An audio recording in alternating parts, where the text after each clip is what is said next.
The broadcast is now starting. All attendees are in listen-only mode.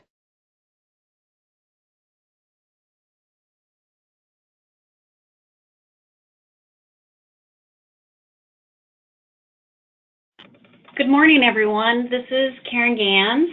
I'm the Innovation Training and CQI Manager with the ECEAP team, and I'm happy to be here with you today to talk about the 2018-19 Performance Standards. With me on this webinar are the rest of the Innovation and Training team with ECEAP. That includes Carrie Beamer, Kelly DeBoer, and Laura Brunell. Our goal today is to provide a brief overview and then go over each new or clarified standard individually and pause for questions at the end of each section. This webinar will be recorded and posted to the ECEAP contractors page and the Dell website. Before we get started, I just want to remind everyone that they can you can type into the question box in the little screen that is to the right of the PowerPoint, and we'll all be watching the question box to see your questions and then to do our best to try and answer the questions that are asked today on the webinar.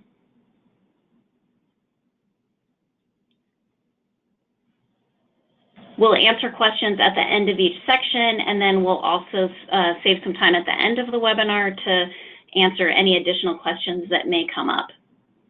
A copy of the 2018-19 ECEAP Performance Standards went out with the invitation to this webinar. I think that it will be helpful if you can have those in front of you as we go through the slides today. If you don't have a copy with you, one has been included in the webinar handouts, and you can access these in the bottom right section marked handouts in the webinar. This working copy of the standards includes highlighting to reflect the changes.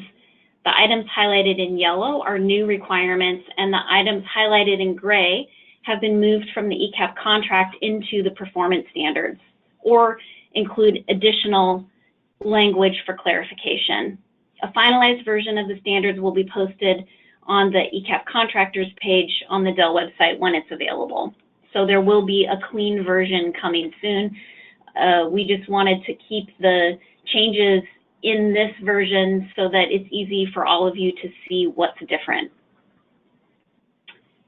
Can you please go to the next slide?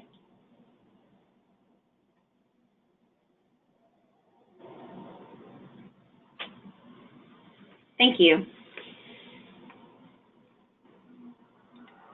So this update to the performance standards is happening as a result of the self-assessment process. And I thought that I would take a moment to reflect back on I thought I would take a moment to reflect back to help us get grounded on really the why behind the standards alignment process. So really the standards alignment process was created so that there could be a clear progression of early learning quality standards that connect licensing, early achievers, and ECEAP that helps children develop and learn. And then you can see the 4 boxes around that statement are really identifying the additional messaging behind that. So the reason that this is important is because of quality, choice, that providers feel supported, and that there's clarity for early learning providers and for families.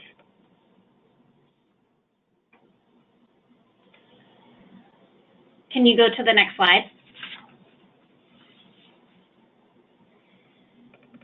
While the work is continuing with the negotiated rulemaking process, ECEAP plans to implement the set of the 2018-19 performance standards that will be in effect until the full aligned set of rules and standards are implemented. And to be clear, that will be happening in the 2019-2020 funding year. The 2018-19 performance standards will include some new standards and language. They'll move some requirements from the ECEAP contract and keep some standards in place. So on this screen, you can see that the red box highlights 4 examples of the new standards that will be found in this release. One of the examples is the family support visit content in the ECEAP-wide implementation of the mobility mentoring approach. So many programs have, or ECEAP contractors have been piloting this for the last 2 years, and at this point now, the rest of the state has been trained. In the green boxes are requirements that have been housed in the ECEAP contract. These are familiar to programs and will now be found in the performance standards document. For example, the coach role and qualifications will be located in Section C, Human Resources, with the other ECEAP roles instead of being held out separately in the contract. And finally, the purple box shows our third goal in revising the ECEAP performance standards, and that was to update the language of the document for clarification and to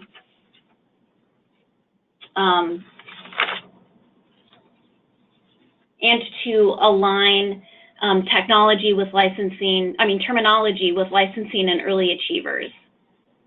So one example is that the language program review is now being changed to program monitoring. And all the places where you would have seen DEL will be updated or have been updated to say DCYF.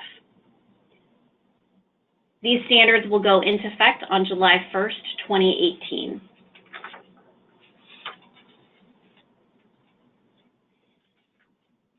DEL is committed to advancing racial equity in all of its work and has made it an agency-wide goal.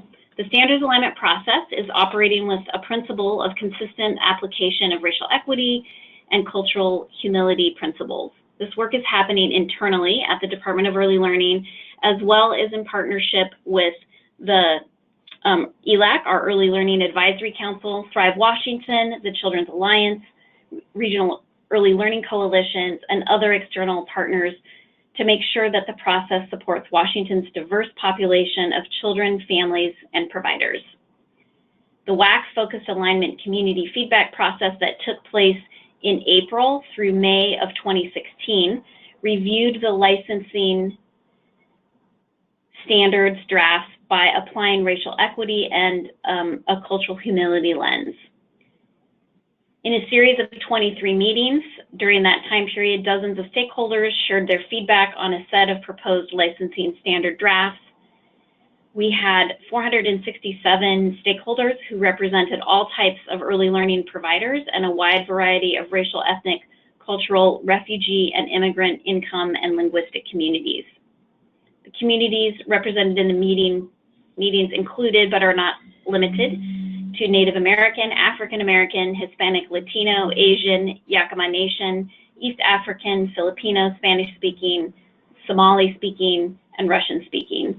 The meetings were convened by the state's 10 early learning regional coalitions, and they had a particular focus on racial equity and cultural humility. Using the equity tools and led by experienced facilitators, participants reviewed these proposed licensing standard drafts. And their input really changed the draft language and changed what's going to become the final product. Next slide.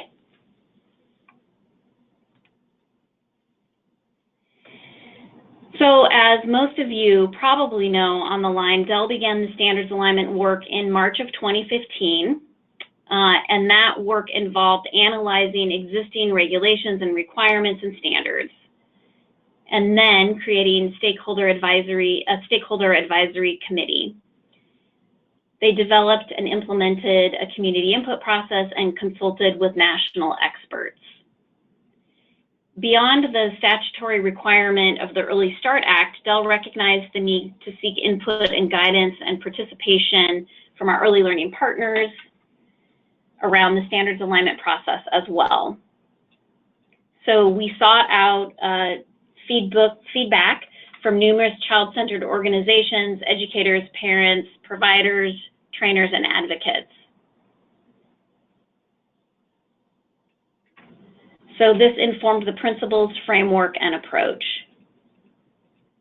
This input played an active role, this included community outreach and engagement as well.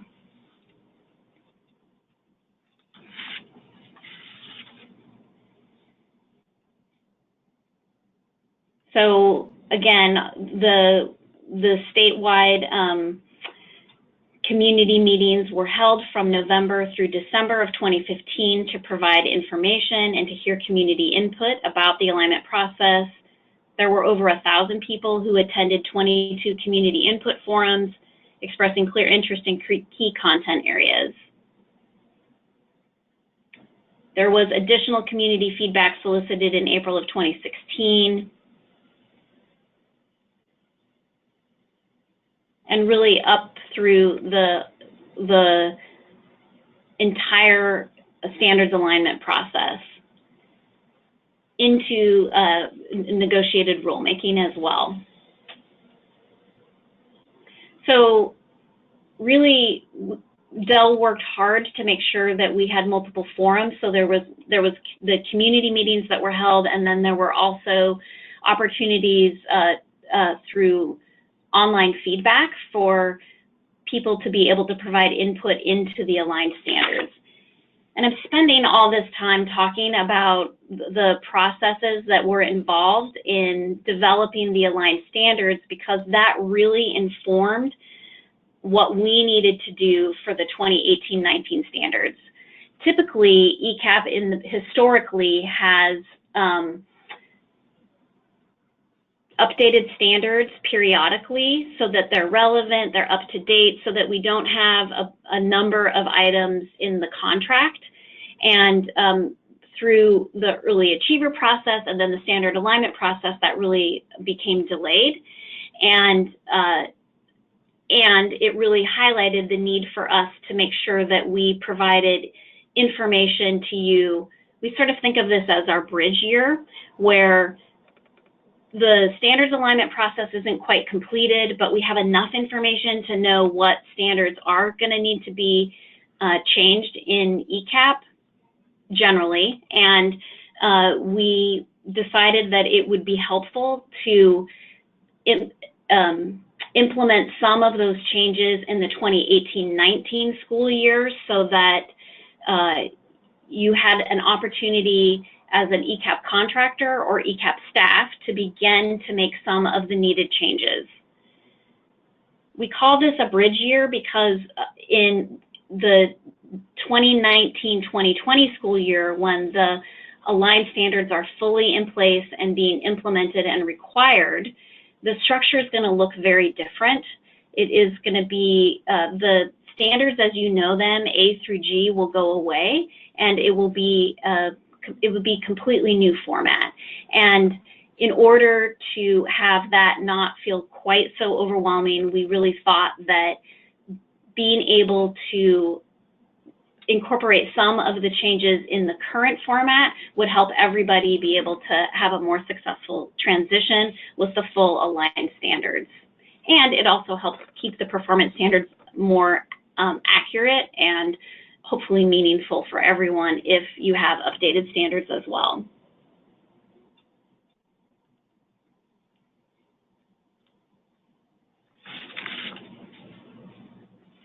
So some things to note in the 1920 is that we have a new numbering system in the current standards, the 2018-19 standards. As we've said, the new requirements are highlighted in some way in the copy that you received. And the contract for 2018-19 is going to look different because so much of what was currently or is currently in the contract has been moved to the performance standards. The standards are still formatted in the same way that they have been.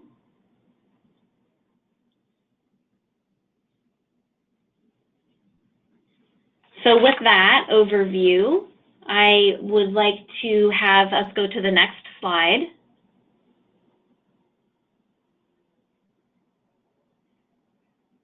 As you can see, we've broken down each of the performance standards by section, and I'm now going to hand it over to EXA Laura Brunell, who's going to get us started with section A.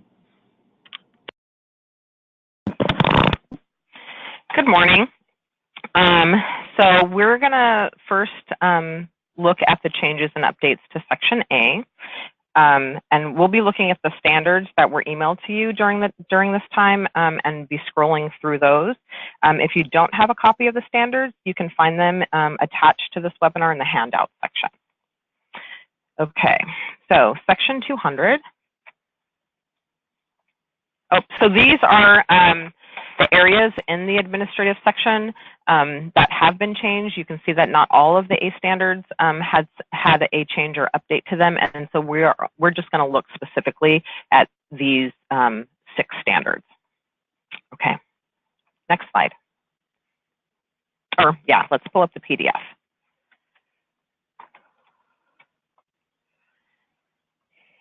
So in section 200, has stayed relatively the same.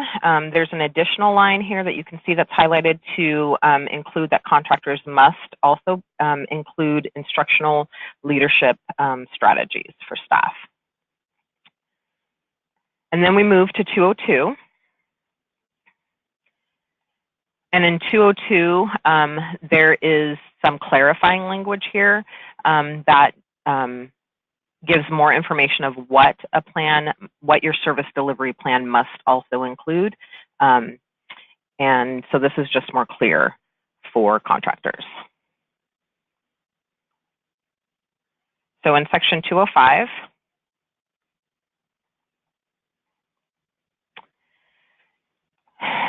section A205 has added the highlighted areas that shows the change that council members may now serve no more than 5 consecutive years. And this is now aligned with the Head Start requirements. And so this is different than the 3-year cap that has been in the standards previously. And in section 206, or standard 206,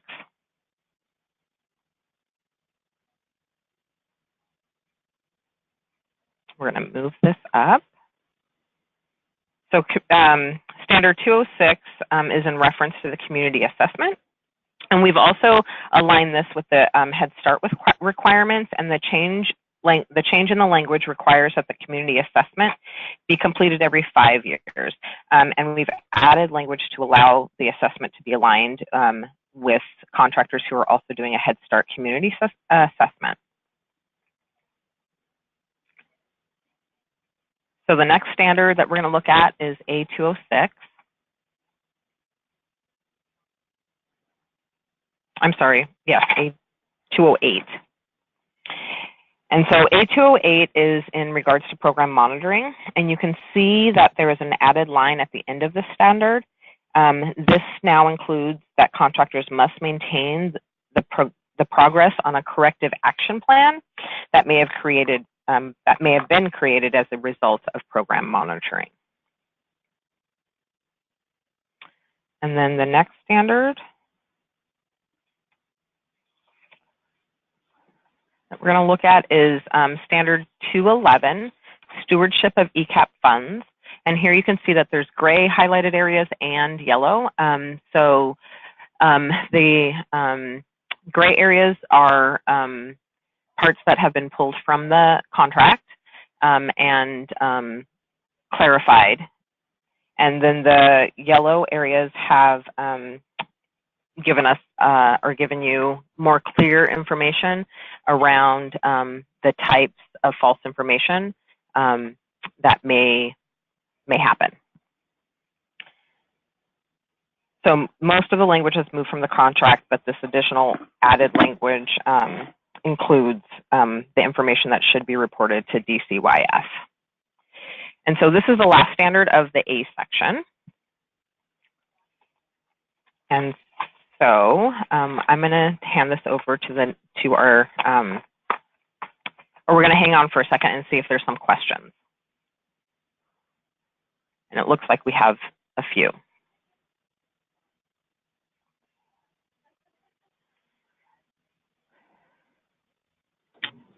So we have a couple people who are asking if we can give a little bit more information about instructional leadership strategies. Sure, this is Karen, and I can speak a little bit to instructional leadership. So this comes directly from the self-assessment work that the ECEAP team has been participating in through a preschool improvement process that we have been participating in since for a little over a year. And in that work, there's a self-assessment that we completed that has us as a state agency reflect on research-based quality outcomes and best practices in early learning and really assess where we're at. And one of the key areas that they have identified in this work is the area of instructional leadership. And we surveyed ECEAP directors, I think probably about a year ago, and asked them about their professional learning systems and instructional leadership. And in that, we defined instructional leaders as staff that have the responsibility to train, coach, observe, and provide feedback and reflective supervision for direct service staff. They don't necessarily need to be doing all of that because that's a lot, but they would potentially provide some or all of those supports to staff. Instructional leadership functions include facilitating data analysis and use.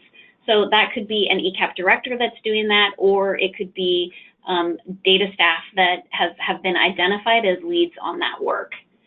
Supporting lesson planning and individualization, providing coaching and technical assistance, and facilitating peer learning. So that really is broadly how we initially defined instructional leadership. And I will say that as part of this improvement work that we're doing, we have identified instructional leadership as an area of growth. And we are just about to begin some focused work around this topic that involves a work group that we have some ECEAP contractors or directors who have signed up to participate in and help us with. So there's going to be more information in the coming months around the topic of instructional leadership. I'll be sure to keep everyone updated on that. And if you're interested in participating in providing information and feedback around this topic, please reach out to the specialist that works with you and let them know.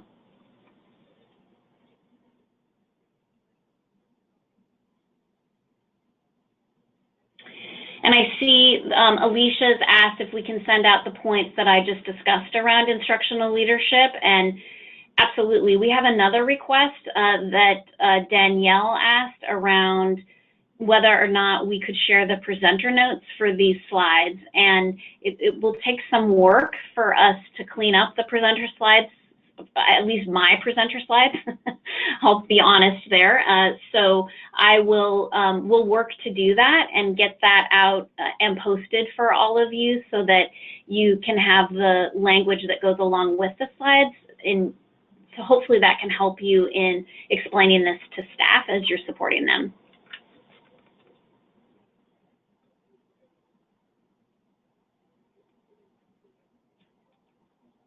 So I see another question has come in, and that is a question around mobility mentoring, and I'm wondering if we want to wait to answer that question until we get to that part of the performance standards.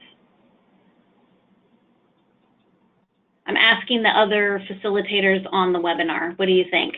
Should I answer now or should we wait? Either way works for me, Karen.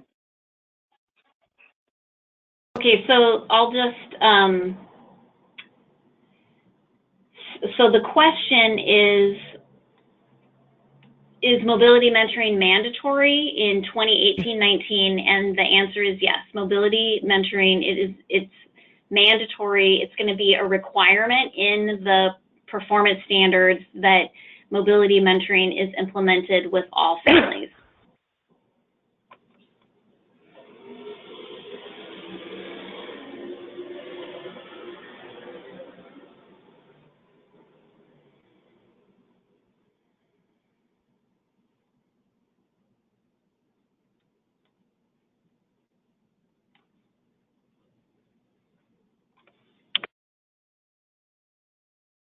Okay, I guess we're ready for the B section.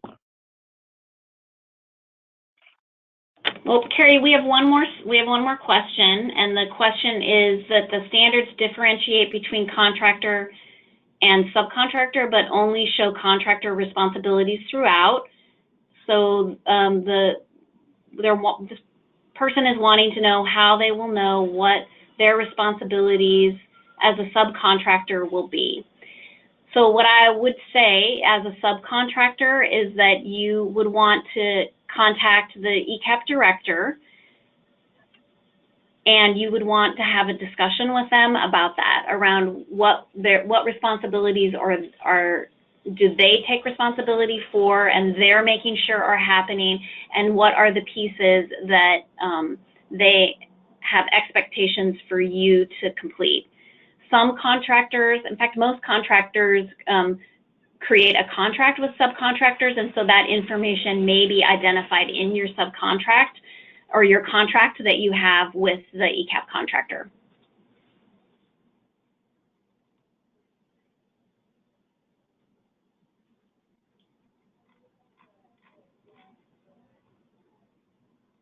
Okay, so we are going to start on the B section.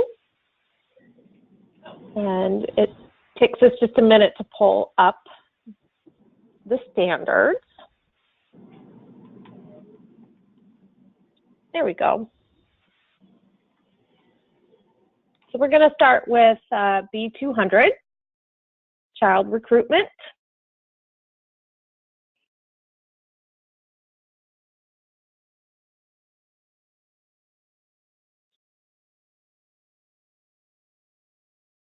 So in B200, there is some language from the contract that was added to the standard. The one clarifying piece here that's highlighted in gray, you can see that the standard used to say as McKinney-Vento Homeless Assistance Act, but now we added just a little bit of a definition of that is lacking a fixed, regular, adequate nighttime residence. And we also added in this some clarification that families also receiving Indian child welfare services are included in this standard. So for B201 is the next standard. We added some clarifying language there in gray that says returning to ECEAP. So So for example, if you have a blended program and you have Head Start and ECEAP funding, if a child was in a Head Start program at the age of 3, you need to make sure they are still eligible for ECEAP services in year 4. Okay, so we're going to go to still on 201 at the bottom. Again, when we're talking about eligibility for ECEAP services, this is just some more clarifying language that the income levels are set by DCYF and the state legislature. And then the new language that's highlighted in yellow in this area is children are, there's one contractor that was granted some funding from Head Start to increase dosage. So that is allowable if those funds are specifically for the purpose of increasing your dosage during the day. Okay, so we can go to B202. So in 202, most of this language has been held in the contract So now it's just been moved over to the performance standards. One of the things that I think is really nice about the electronic version of the new performance standards is there is some hover overs. So in 202, for example, if you hover over work first, work first activities, when you click on it, it will give you a list of what those activities are. Oh, see, and it works. Great, so on B203, verifying eligibility, there's some more clarifying language around the ability to take 90 days to verify eligibility. And now there is also an alert that will happen in ELM that if a child, if you've enrolled a child under these circumstances and 90 days has gone past, ELMS will alert you that you need to enter the verifying documents. So we can go to B203.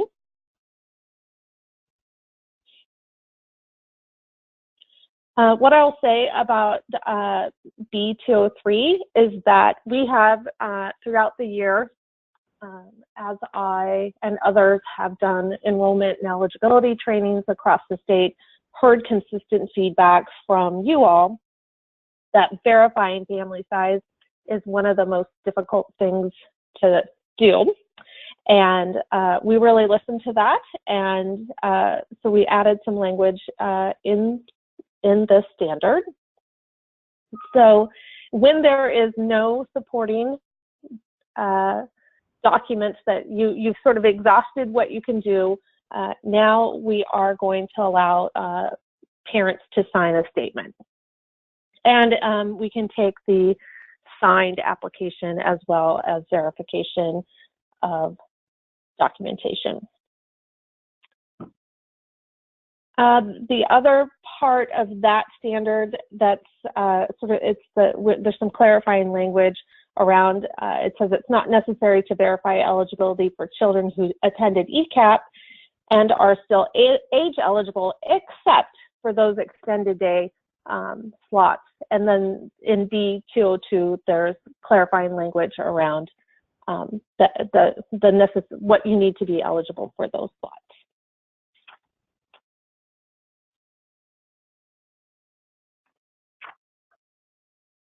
Okay, and let's see, B204 is about the authority to enroll. This section was just updated to clarify who has authority to enroll. And I'm not going to read the bullets, but you can see there's just more clarifying language around who can enroll a child. So in B205, calculating family size, this also was a question that we heard consistently throughout the state about who do we include in the family size. So that final bullet was added to include household members over the age of 19 who have earned income or unearned income that covers half of their support, then you would not include them. If they were over 19 and you were the sole provider for that person, you could include them. And I would just add that when you're in ELMS and you're doing your pre-screen and you're doing the application, ELMS will walk you through this process. Okay, B206, whose income to count? There's some clarifying language about kinship care or relative care. So if a child is in relative care, then we're only looking at the income that the child has been receiving, and it just gives some language about what that income could be. B207, which income to count? We added some language around child support, and we clarified that it means it's a legally binding child support, so we would not be counting money that maybe a parent was receiving from another parent not living together in a sporadic manner. We would not count that as income. And the other piece that we added was tribal income. So we would only count tribal income if it is taxable. So incomes from treaties, fishing rights, diving, those sort of incomes that families receive from a treaty is not counted. And then there's also at the bottom, we added family separation housing as income that we do not count for military families. Okay, we can go to 209, verifying annual income.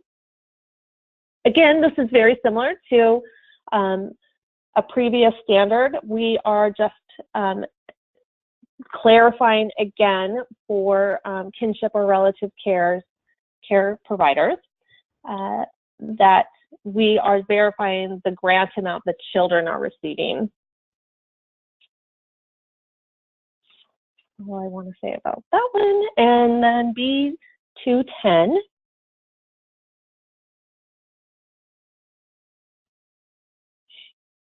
But we added some clarifying language in 210. I think the biggest thing that we looked at was now children in the foster care, homeless, or in child welfare are prioritized with immediately they're all assigned 100 points.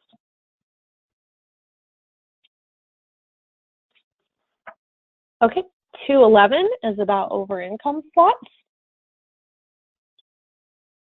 The language that was added here was again clarifying what was already in practice around over income and IEPs. And if an active IEP came into during the school year and that family was taking an over income slot, once that IEP becomes activated, then that over income slot can come off. You can have that over income slot back.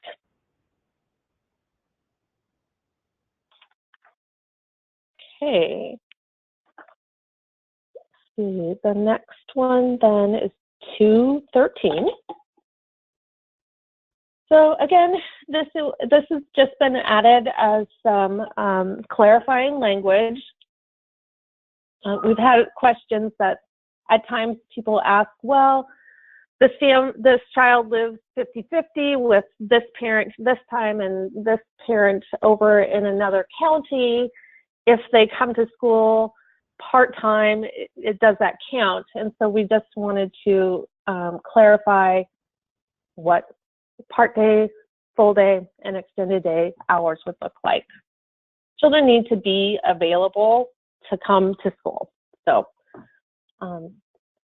that's just some clarifying language around that. B214, around maintaining enrollment.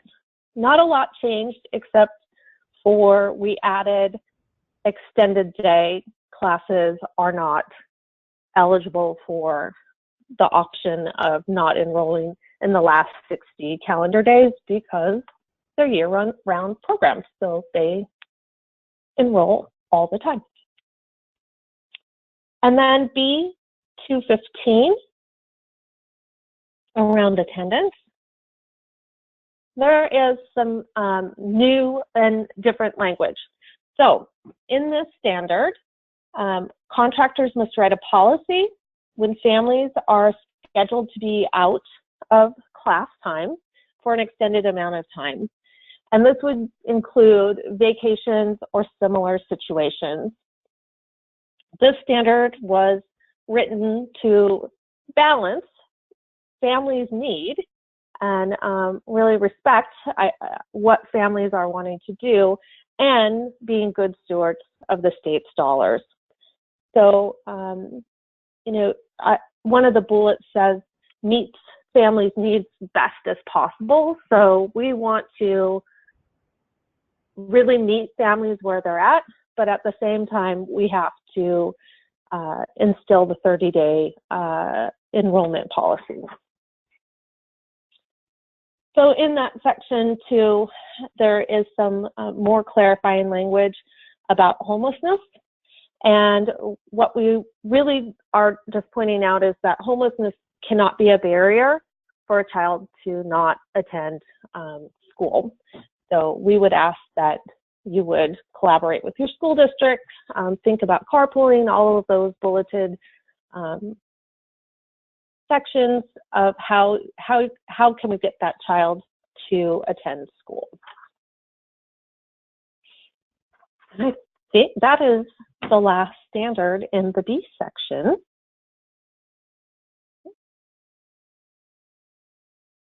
So we can take some questions. Let's see. Maybe Kelly, I was not reading the questions, so I can see where they started first. I knew that there would be a lot of questions about this, so I don't know if we have time necessarily to talk about all of them, but let's do a few. Let's see. Carrie, do you want to provide some clarification to the option for regarding the Head Start funds to increase dosage? Can you explain that a little bit further? It looks like there's a question about that. So there was one contractor in the state of Washington that was given some Head Start funding monies from Head Start to increase dosage, to go from a part day scenario so they could add hours to their classroom.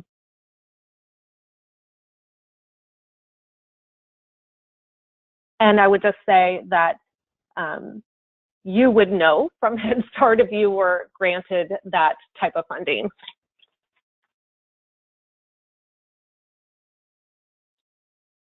I see that there's another question around eligibility 201. What if a child is transferring from another ECEAP contractor? Same criteria. Let's see. Yeah, once you're enrolled in actually attended school, and that is the key piece, you're enrolled, you're good. You can do the transfer from one ECEAP contractor to another. ELMS will walk you through that process. I think the thing to clarify is that if you are on a wait list at another contractor and you never actually attended, and now you're going to, say the family moved and went to another area, you must re-verify their eligibility to make sure they are still eligible. Let's see.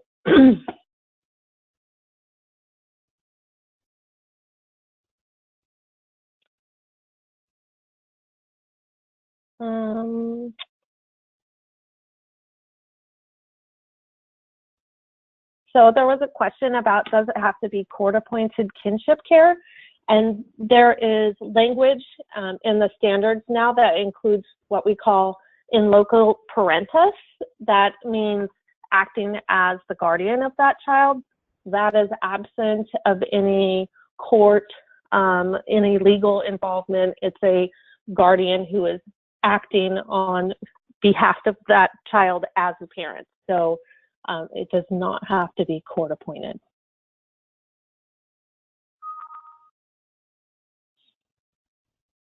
Let's see. There is a ton of questions in the B standard, and I knew there would be. And I'm just curious, for the sake of time, if we want to maybe go try and get through the standards and then we can come back to some of these. I would also just add that all of these questions are going to be answered in an FAQ that we didn't get today, that we will be sending out to everybody to clarify the language. Yeah, that sounds good. And then if we have time at the end too, we can answer additional questions. And this is Karen, and I'll just say that we'll make sure that all of the questions that are asked for this on this webinar are included in the FAQ.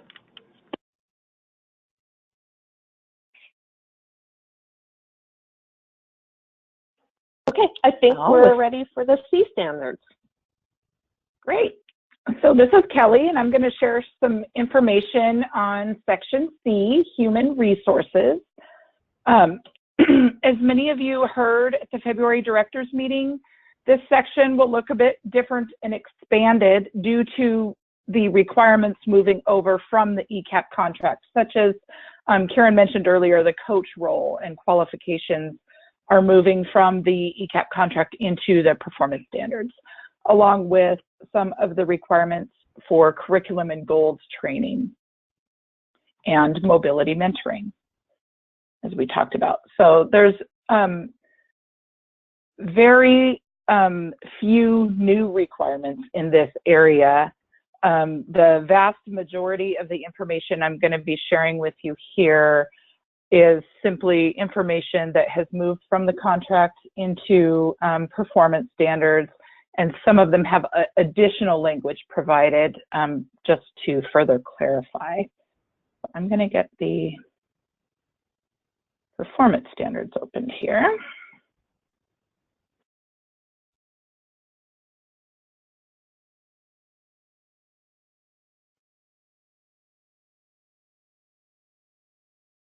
Oops.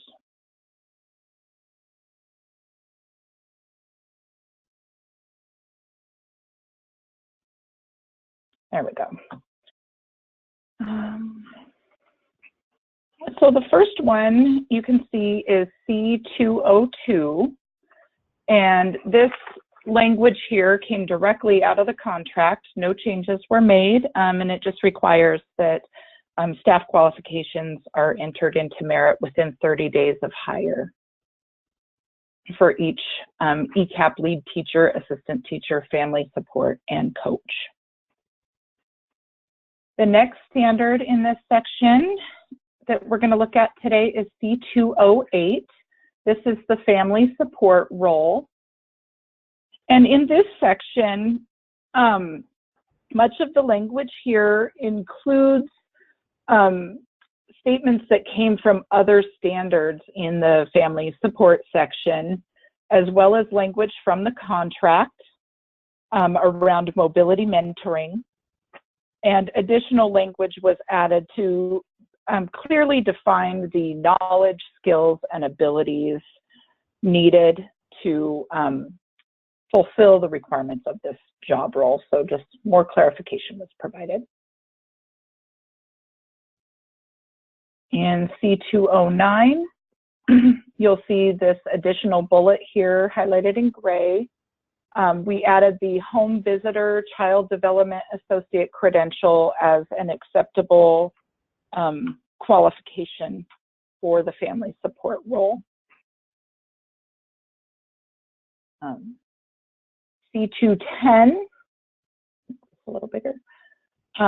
These are the requirements for the coach role that were previously listed in the contract, and they are now in the performance standards.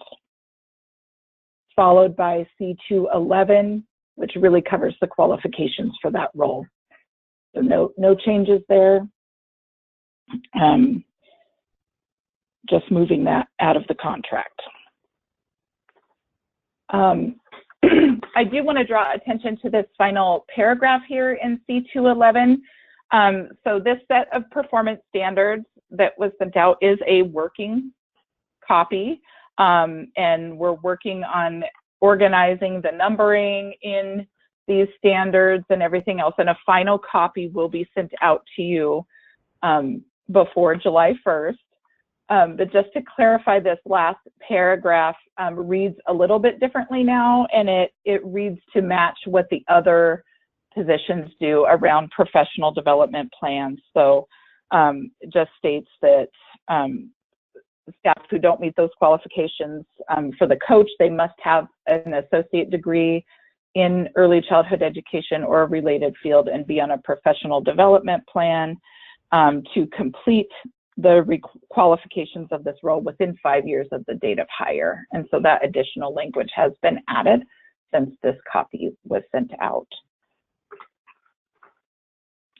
The next one we're going to look at is 220, C220, the staff training program. And this language here came directly out of the ECEAP contract and has moved into performance standards now.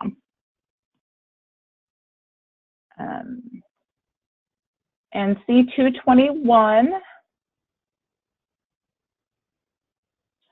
this section addresses the requirements for training for staff working, for all staff working with children, and then requirements for lead teachers.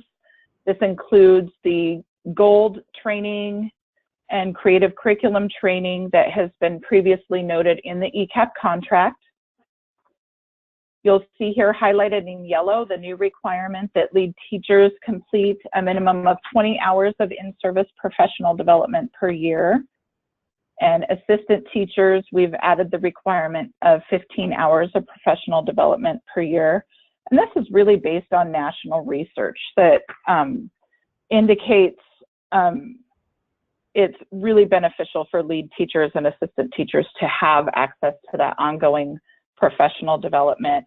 And it also works with the alignment process, aligning the ECEAP standards from the WAC. So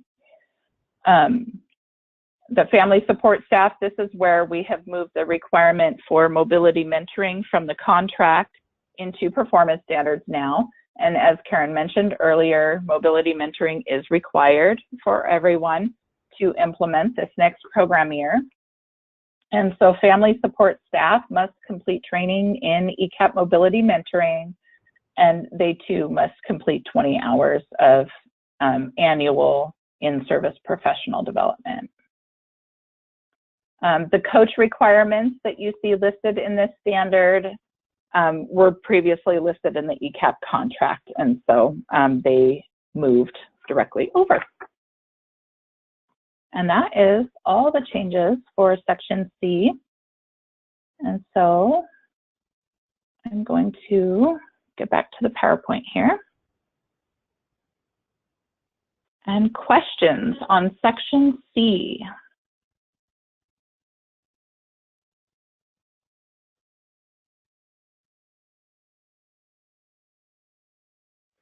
So it looks like we had one question.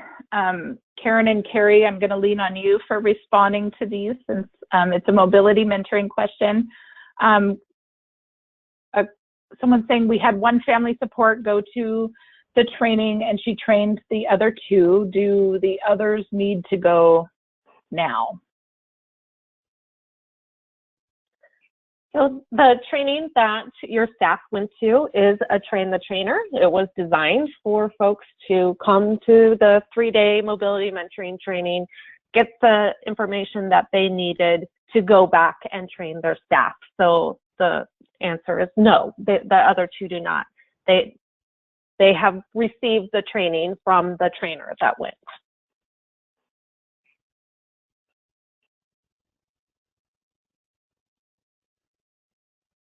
And I see a question about the professional development hours, like when do the hours begin and end? I do know it's an annual.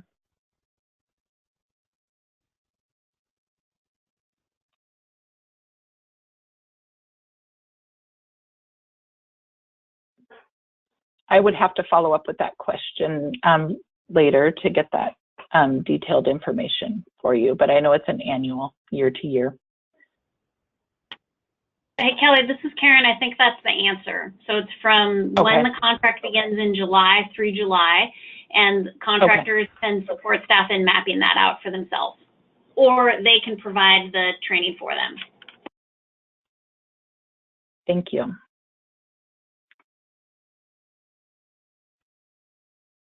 So I see question, additional training hours for lead teacher, assistant teacher, family support, et cetera. Do they have to be stars, and are they entered into merit? I do know that the training hours do not need to be stars hours. They can be a combination of training hours. You may have someone who's taking coursework to complete their qualifications for their position, and some of the hours of that coursework would count towards this professional development. It could be classes or trainings that are provided by the contractor for their staff. And as far as the tracking it in merit, Karen, do you know that, or can programs still track their own training?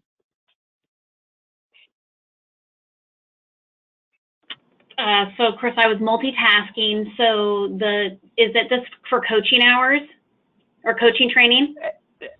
No, lead teachers, assistant teachers, family support. Will those train the 20 hours of professional development? Yeah, will that be in merit, or is that something the contractor is still tracking? I think for now it's something that the contractor is still tracking, and we are in the, I think it's either going to be in WA Compass or it's going to be in merit. We've definitely talked about that information going into one of those systems. And great. We're a ways out from that, so. And I see that there are a lot of questions, and we still have a lot of material to get through today. So like Karen mentioned, we will be creating an FAQ to cover any questions that we haven't answered today. And I want to make sure that we can get through all the material. So I am going to move on to section D, health, safety, and nutrition. In the section D, there's just a few standards that had some changes, so I'm gonna pull those up. So the first one is D209. This one talks about immunizations, and we've added the hyperlink to the WAC that goes over these immunization requirements. So you can see that you can hover over this in the standards, and it will take you to the link at the Washington State Legislature that covers this WAC. D214 is the next one, and this information was provided here to add clarification to the meal requirements for ECEAP based on the hours that the class is in session. And so this information was previously listed in the contract for full school day and extended day meal requirements, and it's now part of the performance standards. The other part of this standard came from the nutrition and physical activity section in the contract, and really refers to the meal requirements around menus for meals and snacks that include whole grains, vegetables and fruit, etc. And then the last one in this area is D17, safe facilities, and it's adding the bullet here that was previously in the contract to ensure that drinking water is available for service indoors and outdoors. And that is all for section D. No new requirements in the D section. Any questions on section D?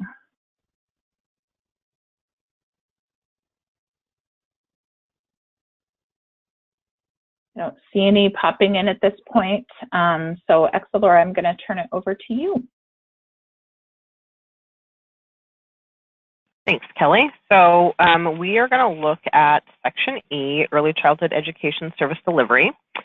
And next slide. And as you can see, there are quite a few standards that we're going to look at. A lot of them have been kind of separated out so that there's more clarity around some of the specific things in the standards from before.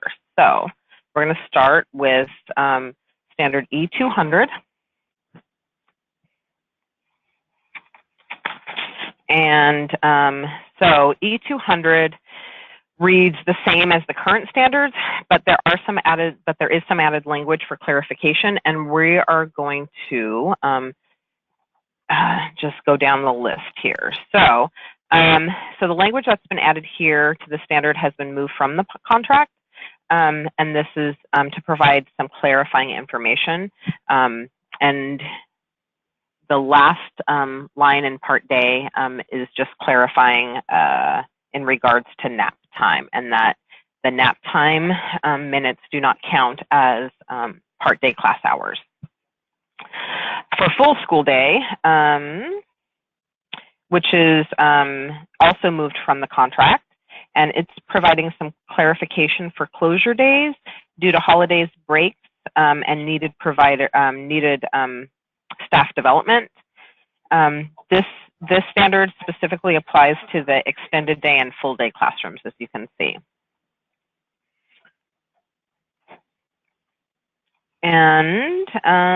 And then you can see that there's a lot of language in the standard that has been clarified or rearranged. And so down on the bottom, it talks about wraparound childcare. And if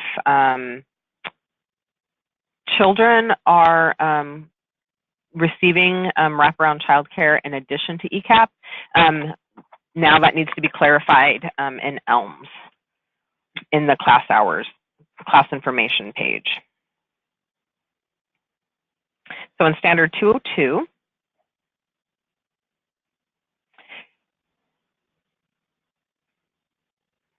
scroll down a little bit.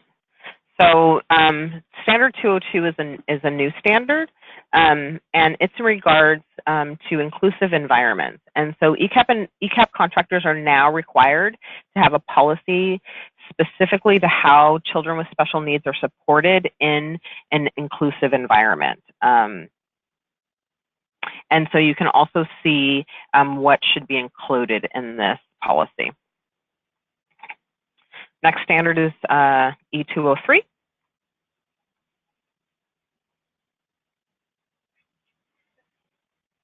And so this is towards the end, the bottom end of the standard.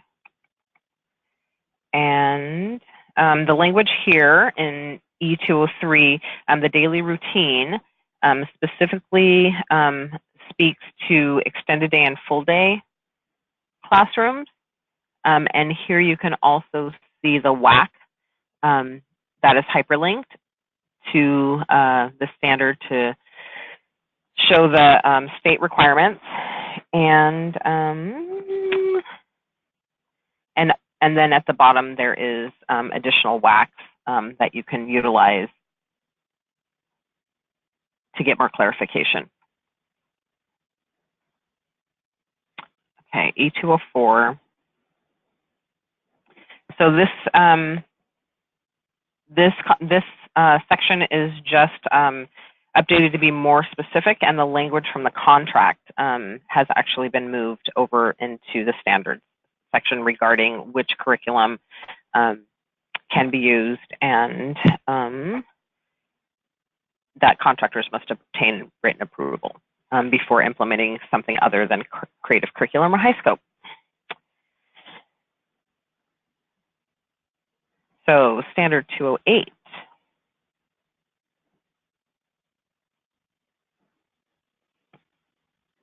Oh, I am. Whoops. I think I forgot something. So standard 206 sorry, skip that one. So thanks, Kelly. So language has been moved from the contract and just placed in this area. There's no language change from the contract. It's just moved into the standards. Now, standard E208. So this is in regards to the kindergarten transition. Now contractors are required to have a written annual schedule for kindergarten transition, and language has also been clarified of what needs to be included in the plan. And this might be some of the things that you're already doing, but these this clarification was added to the standard for next year. So the second part of this standard has more clarifying information and also new language about the activities that contractors could engage in with their local school districts to support children and families with that transition to kindergarten.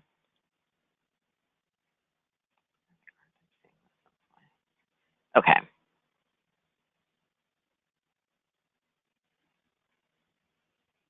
So now we're going to move to E212.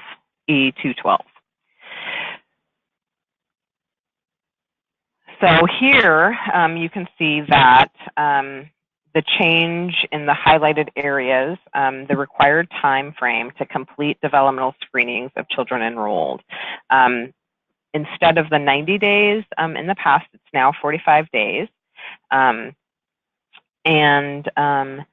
The language here also is clarifying that a child is only required to be screened once a year. The language for an exception that if a child was screened within the prior 6 months and the contractor obtains the screening, that you are able to use those screening results. And a little bit further down on the same standard, we see that new language has been added about the type of screenings that must be used and who can administer those tools.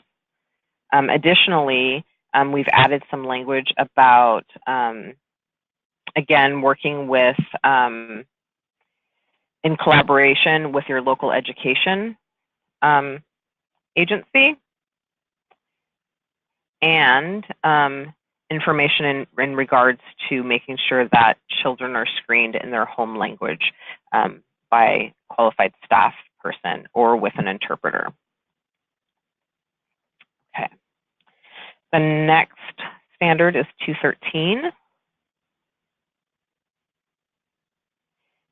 And these standards aren't new, but what we have done is that we have divided the current E11 standard of observations, assessments, and individualization. And so we have pulled those apart and divided them into 3 separate standards. So 213 speaks to observations specifically. And this standard has more detailed information about how the observations should be conducted and how the teachers can use that information they've observed and documented. So it just gives more guidance into what teachers are already doing.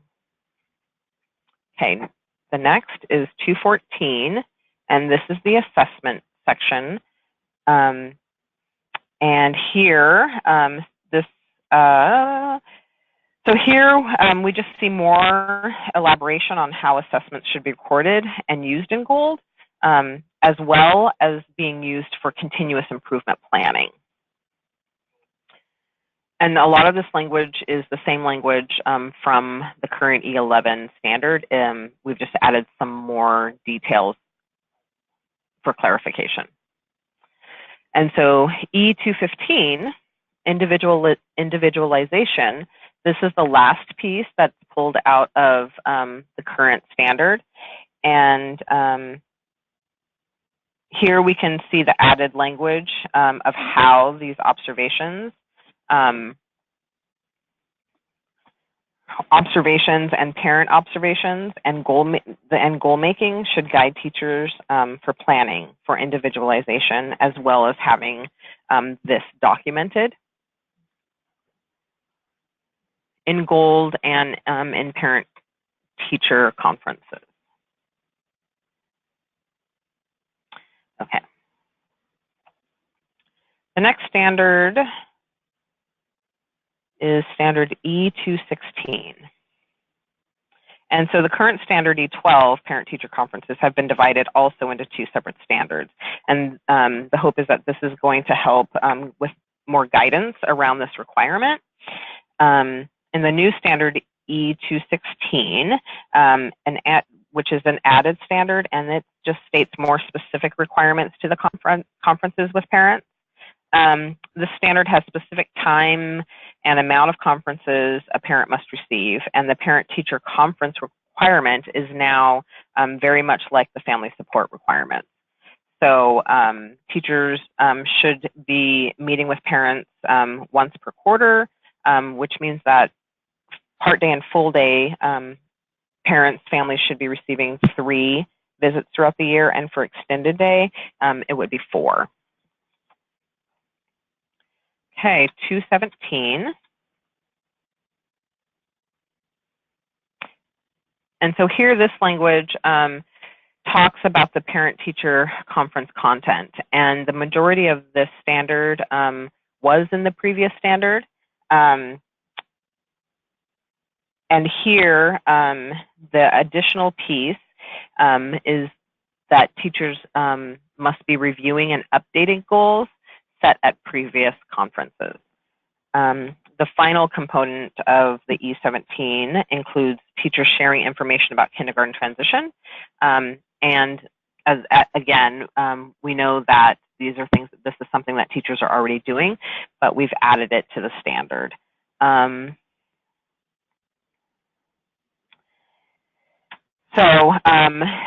then teachers documenting in ELMS.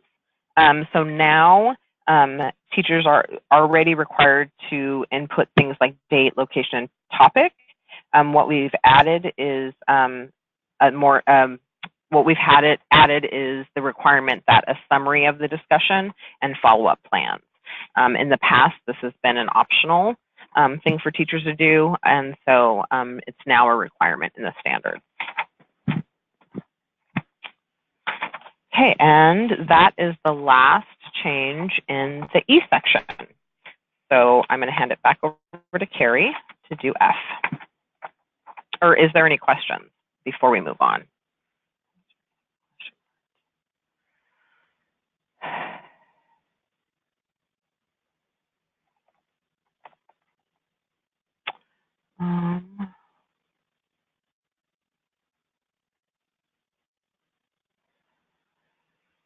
Okay, there's a question about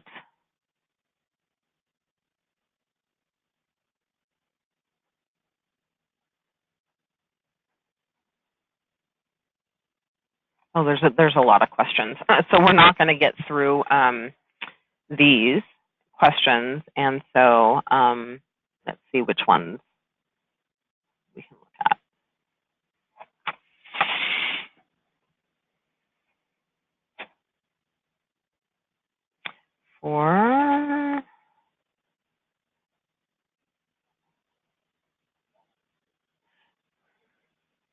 So is it possible to get a 3- to 5-year calendar that has the gold checkpoints? And getting them once per year and often late in the year makes it hard to do calendar planning. And so that is related to Teaching Strategies Gold. And I believe that they send out the dates that these are required in TSG, and I don't believe that we can get those dates longer than the current year. Actually, Laura, this is Karen, and we set the due dates for the assessments. Typically, the assessments, we have a little bit of variation that happens. So usually they happen, the first assessments are due in November. If they're not due in November, it's because we've heard from you that your staff have had problems with accessing the Teaching Strategies Gold assessment, and so then we make the due date later.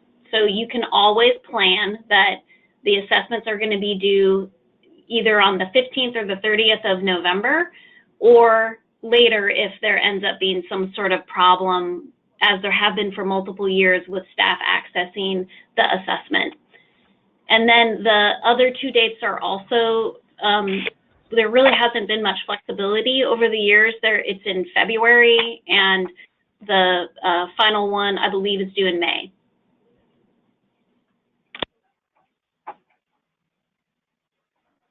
Okay, so the next question, if a child is in the program for 2 years, does the child need another screening in the second year when they are 4 years old? So the standard reads that the screening is only required once per child while in ECEAP. So if a child is a returning child, the screening from the previous year can count.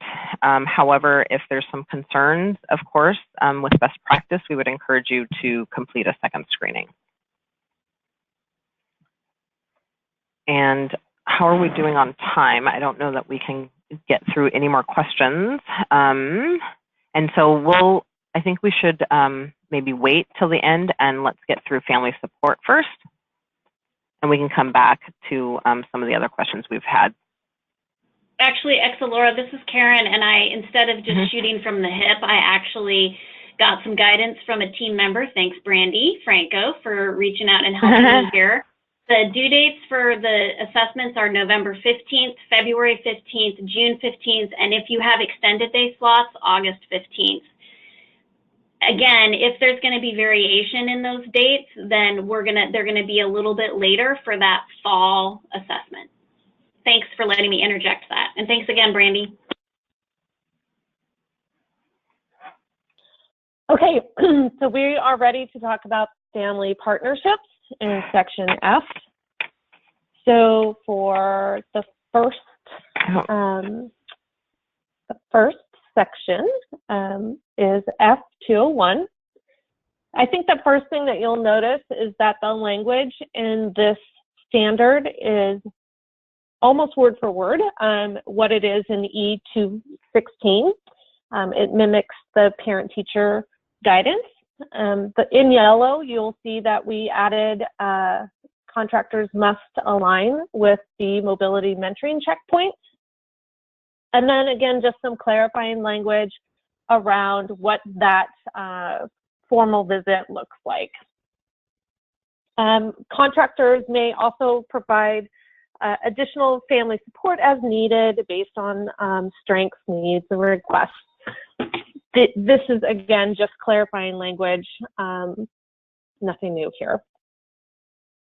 So when we go to F202, this is new language that was added to the standards to talk about collaborations with other programs. So if a family is being served jointly and has multiple services, maybe early intervention services, home visiting programs, nurse-family partnerships, we are encouraging, if it's something the families want to do, is to do joint visits and collaborate with those other entities on shared goals, designs of programs for families.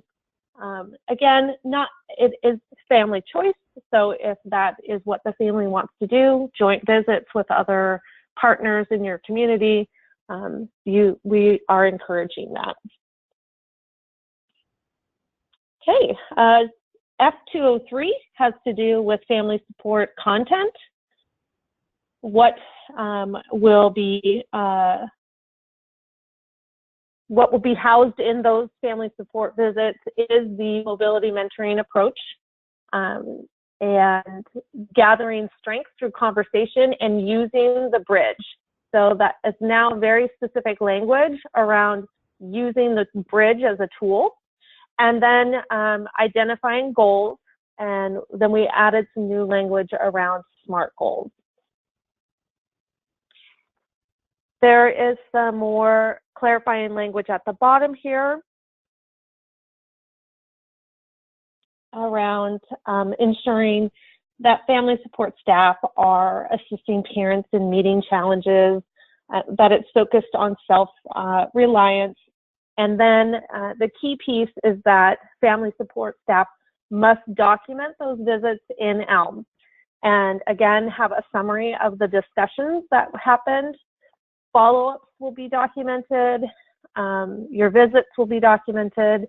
And you will also, family support staff will document their pre-assessment goals, mid-year check-ins, and post-assessments, all in ELM.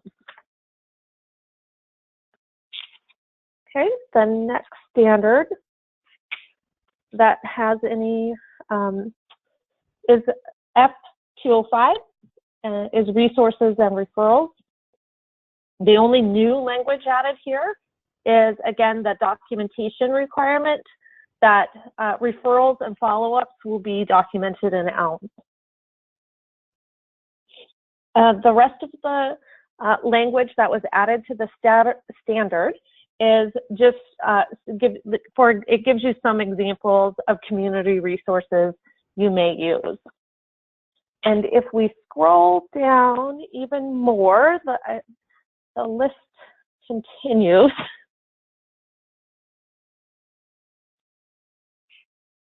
So, and again, those are just suggested topics.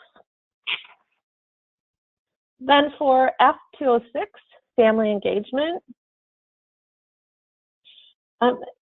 Really, this standard is a combination of 3 previous standards around parent education, parent engagement. In F206, we're just lumping some of those previous standards into one.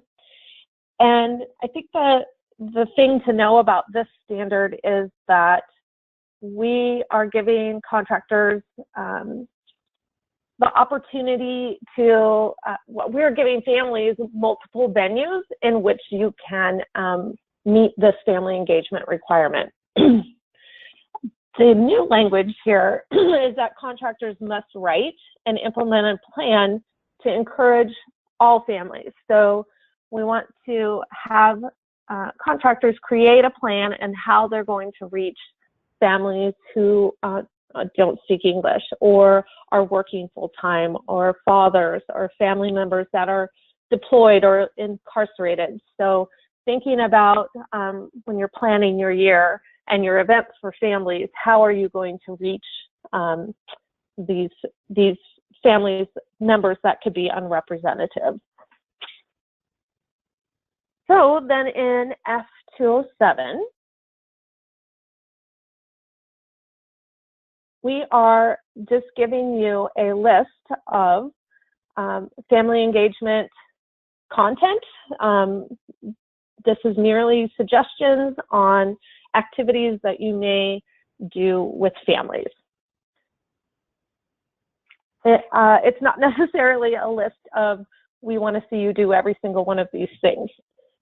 And the one that we did add was financial management. That's new because we really saw with mobility mentoring pilot in the last 2 years that adding some financial management to parent activities was really, really beneficial for those contractors who spent some time focusing on that as a topic. And those are the only changes to the F standard.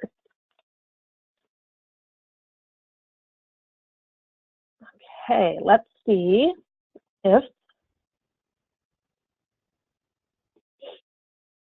let's see.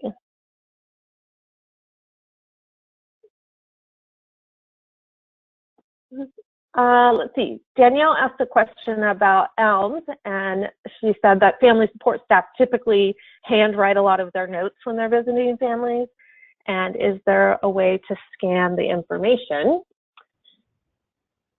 For notes, we'll have to get back to you and talk to ELMS. For the assessments and the goal setting, because we're looking at a pre and a post, they will have to be entered into ELMS.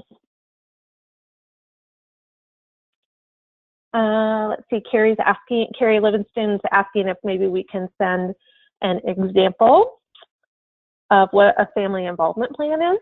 So we can look at that.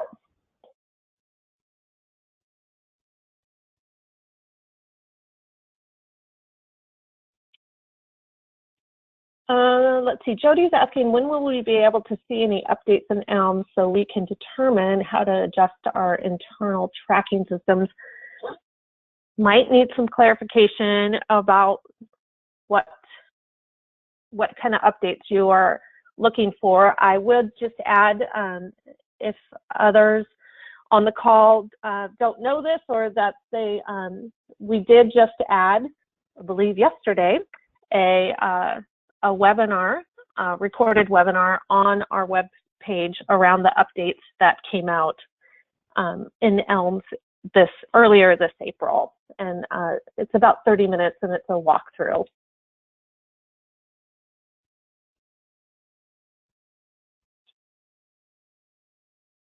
So we have 5 minutes, and I'm wondering if other presenters had a chance to look at any of the questions, or if there was something in the last 5 minutes that we felt like we really wanted to go back and address.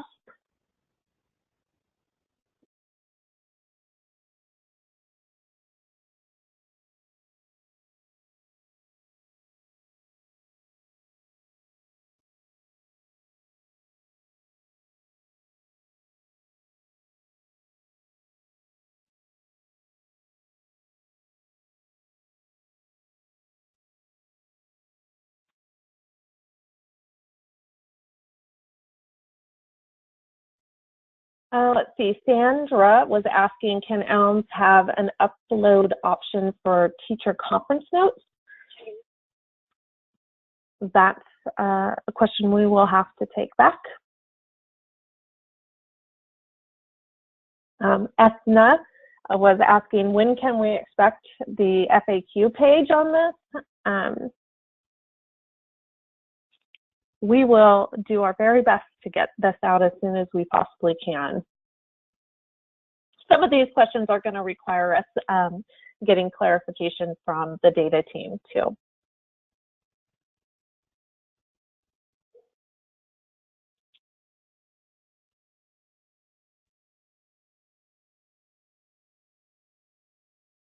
Okay, other presenters, did you want to go back and answer any other of the previous questions that maybe you had time to read?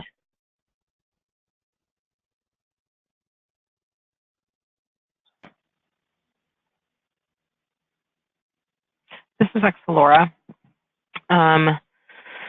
So let's see, Andy asked if wanted us to clarify the requirements for the teachers and family support to have 3 contacts. And in the past, they were to be 30 minutes or longer for each, and the teacher's hours were of 180 minutes. And so asking if that is no longer going to be the data entry requirement for the number of minutes entered. And so that is a question that we will need to follow up with ELMS to see if the minute requirement has been removed for each of the conferences, for the different conferences. But the requirement now is 1 visit per quarter for teachers. And so that is 3-year or 4-year if you are extended day. Hey, so this is Karen, and I'll just say that this was an effort to align parent-teacher conferences with the family support visit approach, or the way that we structured that. And we changed the family support requirements from minutes years ago and believed that it was just going to be another year or 2 before we changed the parent-teacher conference minute requirement. And we've finally been able to do it. It's a great celebration moment, because I know contractors have really been wanting us to make that shift for a long time, and we have been wanting to make that shift because we want to get away from the piece of staff focusing specifically on minutes instead of focusing on content and regular visits throughout the year that are individualized to meet the needs of families.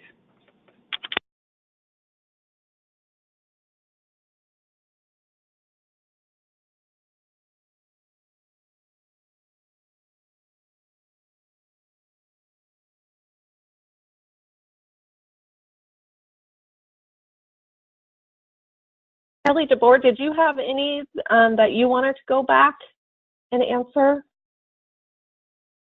No, not right now. We'll make sure to include everything in the FAQ. So.